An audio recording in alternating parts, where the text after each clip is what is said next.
काही केसेसमध्ये महिलांकडून त्यांच्यासाठी असलेल्या कायद्यांचा गैरवापर होतो, तर त्याबद्दल काय बोलू? बऱ्याचदा असं होतं की महिला पुरुषांवर सेक्शुअलिटीच्या बाबतीत म्हणजे असे क्रुएल नको ते आरोप करतात की म्हणजे माझा नवरा तेवढ्या क्षमतेने करत नाही, त्यामुळे मग मी बाहेर जाते वगैरे. तर मग हे किती गंभीर आहे आणि त्यावर बोलणं किती गरजेचं आहे? जी गोष्ट आपण घरी खातो तीच गोष्ट आपल्या हॉटेलमध्ये वेगळी चव लागते आणि आपण जितके रेस्टॉरंट चेंज केले तेवढी चव बदलते. मग बाहेरून खाऊन आल्यानंतर आपल्या घरचं जेवण साहजिक गोष्ट आहे की नको वाटतं आणि ही महिलांची फॅन्टसी थोडीशी खूपच वाईट आहे आणि हे महिलांनी नाही केलं. एखाद्या महिलेने नवऱ्याला सोडलं, नवऱ्यावरती खोट्या केस केल्या, ती बाहेर जाऊन सांगायला लागते की माझा नवरा माणसात नव्हता. अगं बाई, मग तुला 2-3 लेकरं झाले, लग्नाला 10 वर्ष होत आहेत, 15 वर्ष होत आहेत, अशा केस आहेत. मग तेव्हा तुला समजत नव्हतं की नवरा माणसात आहे का बाईत आहे. उगाच उचलली जे ब्लाऊज टाळायला असं नाही केलं पाहिजे. पुरुषांच्या समस्यांकडे, त्यांच्या तक्रारींकडे अगदी पोलिसांचं असो, कायद्याचं असो किंवा मग अगदी आपली जवळची जी लोक असतात, कुटुंबीय असो, समाज असो, यांचा पाहण्याचा दृष्टिकोन बदलायला हवा आहे. पुरुषाची त्या गरज आहे आणि पोलीस स्टेशनमध्ये जर एखादा पुरुष गेला तर त्याच्याकडे गुन्हेगारासारख्या नजरेने न बघता तो एक सर्वप्रथम तो एक पुरुष आहे, एक माणूस आहे, तो एक सजीव एक व्यक्ती आहे असं बघितलं पाहिजे. उगाच ते ATM मशीन आहे की चल असं करायचं का, दे पैसे. तो काय की मला असा एक फोन आला होता की त्यामध्ये त्या व्यक्तीने सांगितलं त्यांचं लव्ह मॅरेज होतं आणि त्यांच्या लग्नाला 18 ते 20 वर्ष पूर्ण झाले होते. त्यांचे मुलं पण चांगले सुशिक्षित होते, सर्व चांगलं होतं आणि 18 वर्षानंतर त्या महिलेचा 10वीचा गेट टुगेदर झाला. तिकडे तिला 18 वर्षांचा प्रियकर भेटला आणि ती प्रियकरासोबत निघून गेली आणि नवऱ्यावरती खोट्या केस टाकल्या. आता तो कुटुंब, ते पती आणि त्याचे मुलं ह्या खोट्या केसेस सहन करत आहेत. पूर्ण परभणी जिल्ह्यामधली तिथे देखील एक व्यक्ती आहेत, त्यांचं पण वय 60च्या जवळपास आहे आणि ह्या वयात त्यांच्या बायकोने त्यांच्यावरती हुंडाबळीसारख्या खोट्या केसेस टाकलेल्या आहेत, डेवीसारख्या केस टाकल्या आहेत. त्यांची मुलं 20-22 वर्षाचे आहेत आणि ते त्यांना ह्या वयात घेऊन कोर्ट कसे करत आहेत. ज्या वयात त्यांच्या मुलांचे लग्न करायचे, स्थळं पाहायचे हे वय आहे, त्या वयात जर ते ह्या गोष्टी करत बसले तर त्या मुलांचं तर आयुष्य आता बरबाद झालंय. आणि आपल्या सर्वांना माहिती आहे की कायदा हा जास्त करून महिलांच्या बाजूने आहे. असं नाही आहे की म्हणजे पुरुषांच्या बाजूने कायदे नाही आहेत, परंतु तसं प्रमाण महिलांच्या बाजूने कायद्याचं थोडा झुकता माप आहे. तर मग काही केसेसमध्ये महिलांकडून त्यांच्यासाठी असलेल्या कायद्यांचा गैरवापर होतो, तर त्याबद्दल काय बोलू? आपण आताच बघितलं की महिलांकडून कायद्याचा आपण काय बोललात की पुरुषांसाठी कायदा आहे, पण काय होतं पुरुषाला हे झंझट किंवा कोर्ट कचेरी हे लफडे करायला वेळ नसतो पहिली गोष्ट. त्यामुळे कोणताच पुरुष त्याला नको वाटत नाही की आपण आपले कामधंदे सोडून कोर्टात जावा आणि त्याच्यावरती केस टाकाव्या. त्यापेक्षा ते त्याची ती रोजीरोटी, रोजगार, ड्युटी, जॉब जे काय असेल तो ते करतो, ते त्याला करण्याचं आणि त्याचं कुटुंब, आई वडील वयस्कर असतात कधी कधी, तो त्याला प्राधान्य देतो आणि बायकोच्या नादी लागण्यासाठी तो इतका रिकामटेकडा नाही आहे की तो त्याच्यावरती केस करत बसेल. आणि मला तर वाटतं की जर बायकोने खोट्या केस केले असतील तर पती फक्त जर तो निर्दोषमुक्त झाला तर तो केस करू शकतो. पण तोपर्यंत काय होतं की आपली पूर्णपणे मेंटॅलिटी, मानसिकता बदललेली असते पुरुषांची की आता परत ठीक आहे बायकोने केस टाकल्या, त्या केस 4-5 वर्ष चालल्या, नंतर तो निर्दोषमुक्त झाला, काउंटर अटॅक करायचे असतील किंवा मग डिफॉर्मेशनच्या केस असतील तर तो टाकण्यासाठी त्याची तोपर्यंत विचार असतात की यार इतकं करून आपण 5-6 वर्ष वेस्ट करून आपण यातून बाहेर पडलो आहोत आणि परत ह्याच गोष्टी करायच्या, मग आयुष्य आपलं त्यात घालायचं का?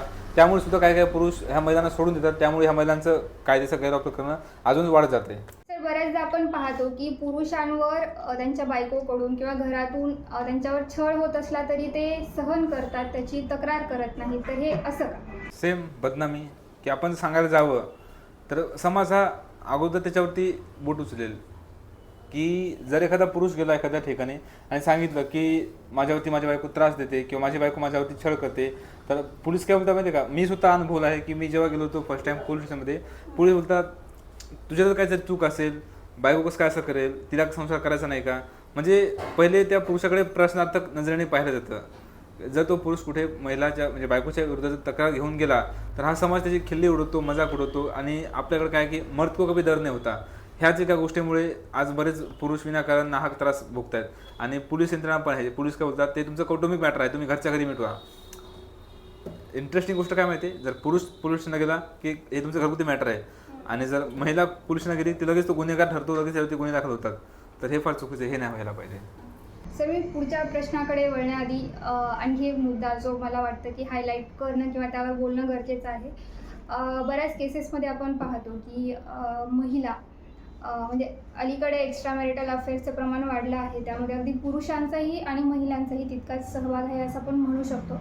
परंतु बऱ्याचदा असं होतं की महिला पुरुषांवर सेक्शुअलिटीच्या बाबतीत म्हणजे असे क्रुएल नको ते आरोप करतात की म्हणजे माझा नवरा तेवढ्या क्षमतेने करत नाही, त्यामुळे मग मी बाहेर जाते वगैरे. तर मग हे किती गंभीर आहे आणि त्यावर बोलणं किती गरजेचं आहे? काय होतं माहिती आहे का, ह्या गोष्टी असतात, ह्या गोष्टी चार भिंतीच्या आतमध्ये असतात आणि जी महिला ह्या गोष्टी चव्हाट्यावर आणते तर त्या महिलेला लाज लज्जाची गोष्ट नसते. आणि असं काही नसतं बरं का, ते मुद्दामहून त्या पतीला समाजाच्या नजरेमध्ये खाली पाडण्यासाठी ती ह्या गोष्टी करत असते. आणि मी अशा बऱ्याच गोष्टी ऐकल्या की ज्यामध्ये पत्नीचे आरोप असतात की माझा पती माझ्यासोबत प्रॉपररित्या इंटरकोर्स करत नाही, सेक्शुअल रिलेशन मेंटेन ठेवत नाही. पण होतं काय माहिती आहे का, आजकालच्या बऱ्याच महिलांची फॅन्टसी काय, किंवा ज्या विवाहापूर्वी ज्या कॉलेजला वयामध्ये त्यांनी 2-3-4 अफेअर केलेले असतात, त्या फिजिकल झालेले असतात. तर प्रत्येकाचा हा वेगवेगळं असतं, त्यात एवढं उघड नाही बोलायला पाहिजे तुमच्यासमोर, त्याबद्दल सॉरी. पण महिलांची एक मानसिकता खूप वाईट झालेली आहे की, किंवा त्यांची विचारसरणी खूप वाईट झालेली आहे की पती मला सॅटिस्फॅक्शन देत नाही किंवा शारीरिक गरजा पूर्ण करत नाही. अगं बाई, जर तुला काय सांगणार, जर तुझ्या गरजा खूप साऱ्या वाढून घेतल्या तू अगोदरच, नको तेवढं तू गोष्टी करून ठेवलेल्या आहेस, मग त्या गोष्टी तुझं पती करून कशा पूर्ण होतील? त्याने काम करायचं, घरची जबाबदारी उचलायची, का तुला खुश ठेवायचं? ठीक आहे, कधी कधी कामाचा व्याप असतो, तो थकून गेला असतो, तर थोडं समजून घेत. कारण प्रियकर जो असतो तो कॉलेज लाईफमधला किंवा विवाहाच्या पूर्वीचा तो रिकामा असतो आणि एक नाही त्याचे 10 प्रियकर असतात. मग त्यांना त्याच्या पतीकडून आता जी गोष्ट आपण घरी खातो तीच गोष्ट आपल्या हॉटेलमध्ये वेगळी चव लागते आणि आपण जितके रेस्टॉरंट चेंज केले तेवढी चव बदलते.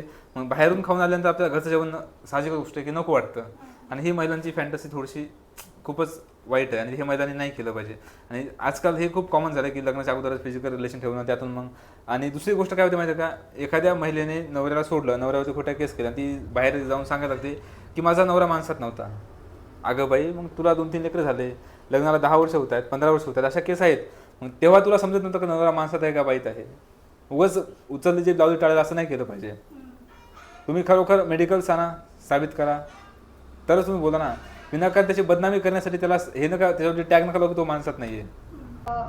अशा केसेसमध्ये जेव्हा पुरुष त्यांचं गाऱ्हाणं घेऊन किंवा त्यांची समस्या घेऊन पोलीस स्टेशनमध्ये जातात, तर पोलिसांकडून त्यांना तेवढा हवा तसा प्रतिसाद मिळत नाही. तर मग पुरुषांच्या समस्यांकडे, त्यांच्या तक्रारींकडे अगदी पोलिसांचं असो, कायद्याचं असो, किंवा मग अगदी आपली जवळची जी लोकं असतात, कुटुंबीय असो, समाज असो, यांचा पाहण्याचा दृष्टिकोन बदलायला हवा आहे. तुम्हाला काय वाटतं? जरूर बदलायला हवा. जर एखादा पुरुष जातोय पोलिसांकडे आणि जर तो पोलिसच म्हणतोय हा ठीक आहे, जर तुला केस दाखल करायची तर मग दे 50,000, 60,000, 70,000, अशा बऱ्याच ठिकाणी लाच मागितली जाते पुरुषांकडून की गुन्हा दाखल करून घेण्यासाठी. किंवा जेव्हा माझ्यावरती पण ह्या सर्व गोष्टी झाल्या होत्या, जेव्हा मी गेलो होतो पोलिसला, तेव्हा मला पण पोलिसांनी पैसे मागितले. आणि इथं काय माहिती आहे का, आपण बघत आलो की बऱ्याच वेळा आपण ह्या गोष्टी पॉईंट केल्या की कायदा हा महिलांच्या बाजूने आहे. हा एक समज समाजामध्ये पसरला आहे. आणि जेव्हा पुरुष जातो त्या पुरुषाचं पहिल्यापासून कोणी ऐकून घेत नाही आणि कुठेही पुरुष आयोग नाही, जसं की महिला आयोग आहे. आज महिलांसाठी दामिनी पथक असेल, रणरागिणी असेल, किंवा अशा बऱ्याच सेवाभावी संस्था आहेत किंवा काही ट्रस्ट आहेत किंवा NGO आहेत, हे महिलांसाठी किंवा महिला व बालकल्याण विकासासाठी काम करतात. ठीक आहे, केलंच पाहिजे, पण पुरुषांसाठी देखील काहीतरी असायला पाहिजे. आणि असं काहीच नाही आहे. आणि पुरुषांची तक्रार कोणी ऐकून घेत नाही, त्यामुळे पुरुष आत्महत्या करणं असेल किंवा त्यामुळे पुरुषाचा एकलगुंडेपणा वाढतो. आणि पुरुषांसाठी देखील पुरुष आयोगाची सुद्धा गरज आहे. आणि पोलीस स्टेशनमध्ये जर एखादा पुरुष गेला तर त्याच्याकडे गुन्हेगारासारख्या नजरेने न बघता तो एक सर्वप्रथम तो एक पुरुष आहे, एक माणूस आहे, तो एक सजीव एक व्यक्ती आहे असं बघितलं पाहिजे. उगाच ते ATM मशीन आहे की चल असं करायचं का, दे पैसे. असे बरेच जे पोलीस आहेत, कॉन्स्टेबल, PI वगैरे जे असतील ते पुरुषाकडून बऱ्याच मोठ्या अमाऊंटमध्ये लाच मागतात आणि तिथून तो हारून जातो पुरुष. आणि आत्महत्येसारखं टोकाचं पाऊल उचलणं असेल किंवा मग ह्या गोष्टी होत राहतात. आणि हे नाही झालं पाहिजे. पुरुषांना पण महिलांसारखीच वागणूक दिली पाहिजे पोलीस स्टेशनमध्ये. त्याची तक्रार पूर्णपणे ऐकून घेतली पाहिजे. त्यावरती तुम्हाला समाधान देता येईल किंवा नाही देईल तो भाग नंतरच आहे, पण कमीत कमी तुम्ही त्याला समजून घेतलं पाहिजे. उलट त्याच्यावरतीच नाव ठेवणं, त्यालाच प्रश्न विचारणं किंवा त्याच्यासोबतच वेगळ्या हेतूने वागणूक देणं हे चुकीचं आहे. हे थांबलं पाहिजे. सर, तुम्ही गेल्या 3 वर्षांपासून पुरुष स्वाभिमानी फाउंडेशनचे संभाजीनगरचे अध्यक्ष म्हणून काम करताय. या दरम्यान तुम्ही बऱ्याचशा पत्नी पीडित पुरुषांच्या केसेस सॉल्व्ह केल्या असतील, त्यांच्या हक्कासाठी लढला असाल. तर या संपूर्ण प्रवासात तुमचा सर्वात वाईट अनुभव काय होता? माझा सर्वात वाईट अनुभव असा होता की एका पत्नी पीडित पुरुषाचा मला फोन आला आणि त्याच्या पत्नीच्या म्हणजे त्याच्या पत्नीचं त्याच्या काकासोबत अफेअर होतं. एका मुलीचं त्याच्या चुलत भावासोबत अफेअर होतं. आजकाल अनैतिक संबंध इतके खालच्या पातळीला गेलेत की आपण विचारसुद्धा नाही करू शकत की कधी काय होईल ते. आणि अजून एक वाईट अनुभव काय की मला असा एक फोन आला होता की त्यामध्ये त्या व्यक्तीने सांगितलं त्यांचं लव्ह मॅरेज होतं आणि त्यांच्या लग्नाला 18 ते 20 वर्ष पूर्ण झाले होते. त्यांचे मुलं पण चांगले सुशिक्षित होते, सर्व चांगलं होतं. आणि 18 वर्षानंतर त्या महिलेचा 10वीचा गेट टुगेदर झाला. तिकडे तिला 18 वर्षांचा तिचा प्रियकर भेटला आणि ती प्रियकरासोबत निघून गेली आणि नवऱ्यावरती खोट्या केस टाकल्या. आता तो कुटुंब, ते पती आणि त्याचे मुलं ह्या खोट्या केसेस सहन करत आहेत. आणि दुसरी गोष्ट आहे आपल्या पूर्ण परभणी जिल्ह्यामधली, तिथे देखील एक व्यक्ती आहेत, त्यांचं पण वय 60च्या जवळपास आहे. आणि ह्या वयात त्यांच्या बायकोने त्यांच्यावरती हुंडाबळीसारख्या खोट्या केसेस टाकलेल्या आहेत, डेवीसारख्या केस टाकल्या आहेत. त्यांची मुलं 20-22 वर्षाची आहेत आणि ते त्यांना ह्या वयात घेऊन कोर्ट कसे करत आहेत. ज्या वयात त्यांच्या मुलांचे लग्न करायचे, स्थळं पाहायचे हे वय आहे, त्या वयात जर ते ह्या गोष्टी करत बसले तर त्या मुलांचं तर आयुष्य आता बरबाद झालंय. आणि महिला जर म्हातारपणामध्ये ह्या गोष्टी करायला, जर नवरा चुकीचा होता तर तिला तेव्हाच समजलं नाही का. ही एक वाईट अनुभव माझ्यासाठी बघण्यात आलेले. आणि दुसरी इतकी पॉक्सोचे केस, जिथे सर्वात वाईट म्हणजे स्वतःचा बाप मुलीसोबत किंवा मुलासोबत अश्लील गोष्टी का करेल. एखादा एकदम क्रूर करेलही, ते आपण शक्यता नाकारता येत नाही, आपण तिथं लगेच जजमेंट देऊ शकत नाही गोष्टी होती. पण मॅक्झिमम तरी फक्त आणि फक्त पतीला परेशान करण्यासाठी, सतवण्यासाठी त्या पतीवरती खोटे गुन्हे मुलांकडून, मुलींकडून किंवा बहिणीच्या मुलींकडून पॉक्सोचे खोटे गुन्हे दाखल केले जातात. ही फार वाईट गोष्ट आहे आणि हा माझा खूप वाईट अनुभव होता. ओके. सर, जर एखादा पुरुष अशा त्रासातून जात असेल तर तो तुमच्यापर्यंत कसा पोहोचू शकतो आणि पुरुष स्वाभिमानी फाउंडेशनपर्यंत पोहोचल्यानंतर तुमची फाउंडेशन त्यांना कशा प्रकारे मदत करतं? तुमचा प्रश्न खूप चांगला आहे मॅम. आणि आमचं इंस्टाग्राम पेज आहे, फेसबुक पेज आहे, त्यावरती मी विद्रोही कविता लिहितो. पत्नीपीडित पुरुषांना एक मानसिक बळ मिळेल असे मी लिखाण करतो. तसं अग्रेसिव्ह लिखाण असतं माझं, पण तिथून पुरुष मला कॉन्टॅक्ट करतात. माझा फोन नंबर असतो तिथे मला लोक कॉल करतात आणि समस्या सांगण्याचा प्रयत्न करतात. समस्या सांगतात, आम्ही तिचं ऐकून घेतो. आणि आमच्या प्रत्येक जिल्ह्यामध्ये असे काही प्रतिनिधी आहेत. आमचं पुरुष स्वाभिमानी फाउंडेशन हे 2017-18 पासून कार्यरत आहे. याची मुख्य शाखा ही नाशिकमध्ये आहेत आणि याचे फाउंडर आहेत संकेत दाभाडे सर आणि को फाउंडर आहेत तुषार भोसले सर. यांनी 2017-18 मध्ये याची स्थापना केली होती.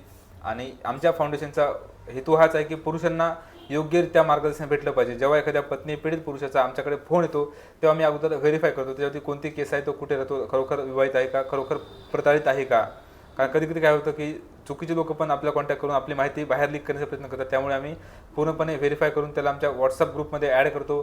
तिथून त्याच्या कोणत्या केस आहेत, जर त्या केस समजा आमच्या नाशिक, संभाजीनगर ह्या साईडच्या असतील तर संकेत दाभाडे सर स्वतः त्या केसमध्ये लक्ष घालून त्या केस चालवतात.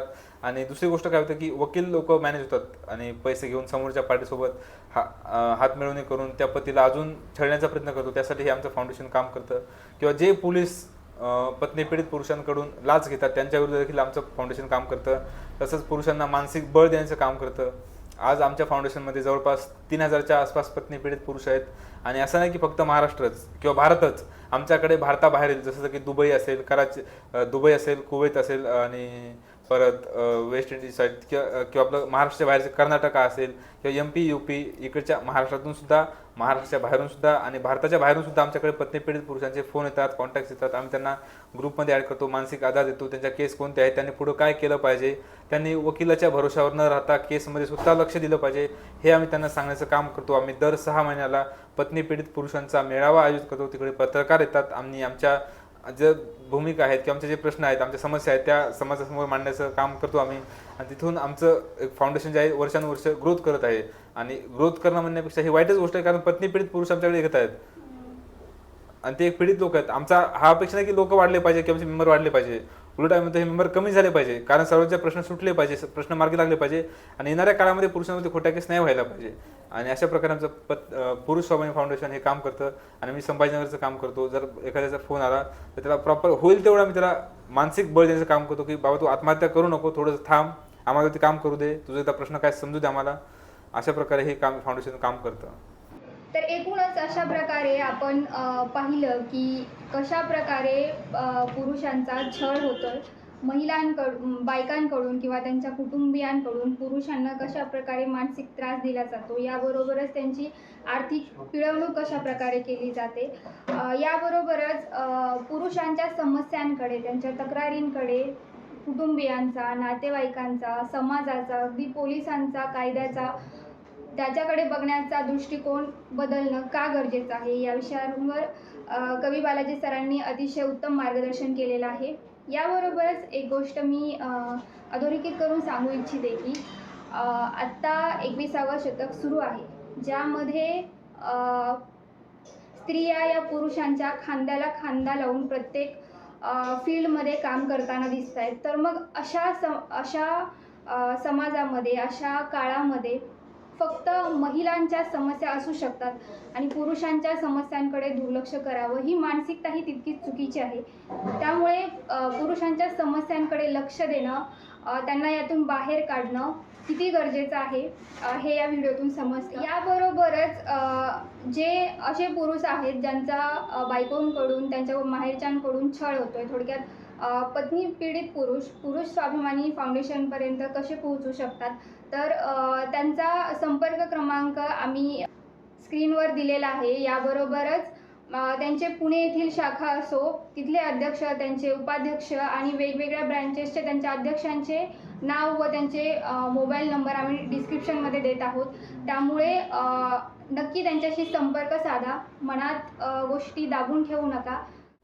आणि हे जे पत्नी पीडित पुरुषांसाठी जे पुरुष स्वाभिमानी फाउंडेशन काम करत आहे, या फाउंडेशनमध्ये जे लोक येतात त्यांच्याकडून कुठल्याही प्रकारची फी घेतली जात नाही. निःशुल्कपणे आम्ही काम करतो. फक्त जर वकील लावायचा असेल तेव्हाच त्याला जे काही कॉस्ट असेल, वकिलाचा कॉस्ट त्याला फक्त द्यावा लागतो.